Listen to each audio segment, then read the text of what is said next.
This, to me, is the greatest work of fine art in the world. And why is it not just an ordinary rock cairn? Because I am convinced, and no one on earth can unconvince me of this, that this is the direct handiwork of Kenny Veach himself. No one else would put together in 5 minutes or so something so intricate, something so neat.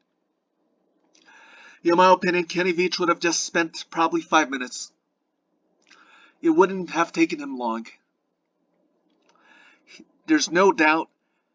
I've seen rock cairns. They're usually messy, hastily stacked, but there is something about this rock cairn that is so finely tuned, so finely artistic, that speaks to Kenny Veach's talents as a noble artist, as an inventor, and an artist. His handiwork, his fingerprint as an artist is imprinted right here, and that's why I don't give people coordinates. I don't care if they're a close friend, if they're a brother in the mystery. Nobody gets the coordinates. Nobody. Well, actually, one brother kind of knows where this is.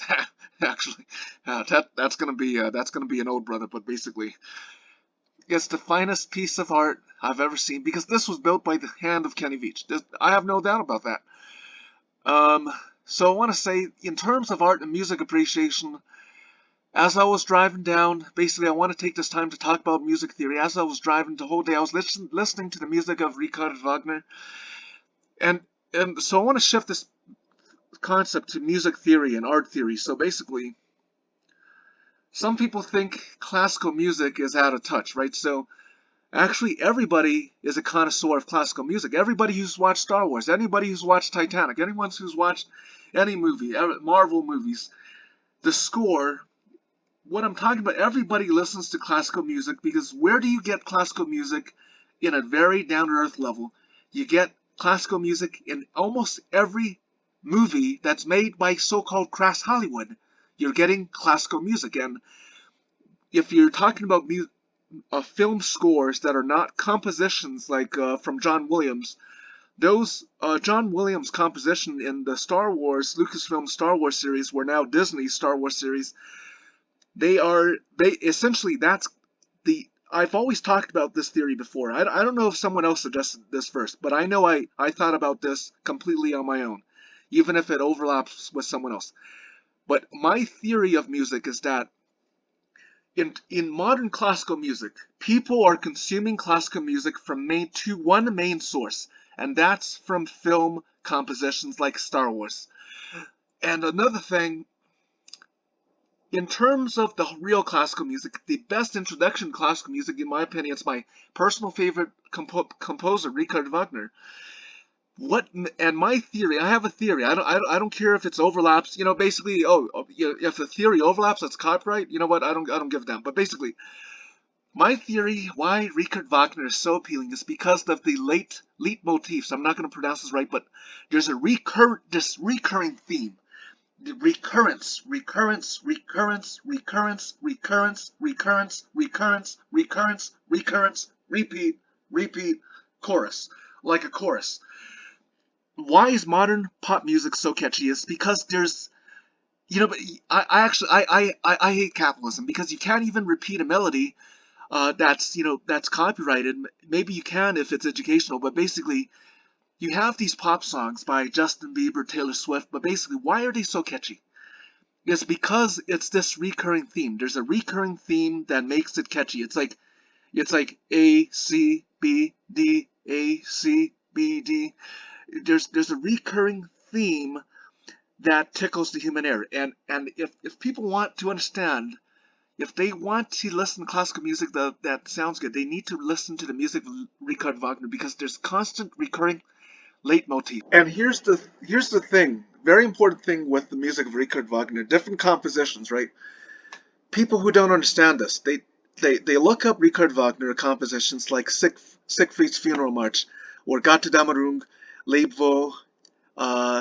Basically, they don't understand that different compositions, different composers put a very different spin on things. I listen to composition that it's almost like the composer took extreme liberties at certain times.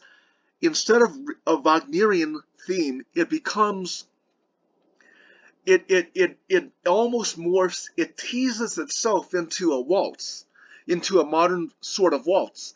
Then it pulls itself back at the moment of complete chaos, where it's no longer Richard Wagner, but some Frankenstein, basically imagination, reinterpretation of the individual composer that takes individual liberty and freedom to an anarchic extreme where it's no longer Richard Wagner, it's no longer faithful to Richard Wagner.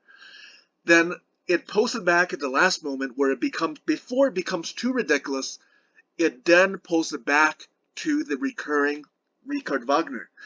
So basically, there are composers that put their indelible fingerprint.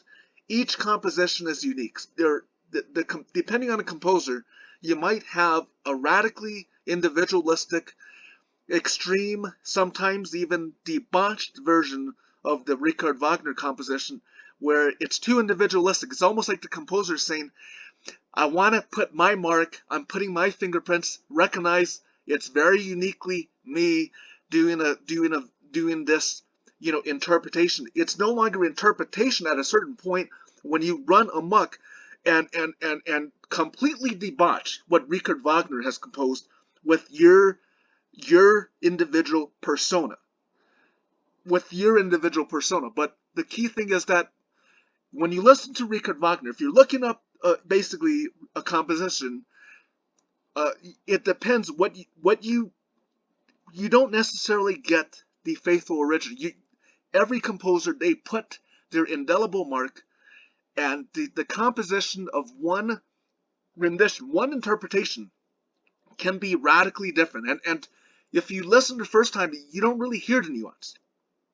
When you've listened to Richard Wagner for over 10,000 times, you understand every little nuance of Richard Wagner.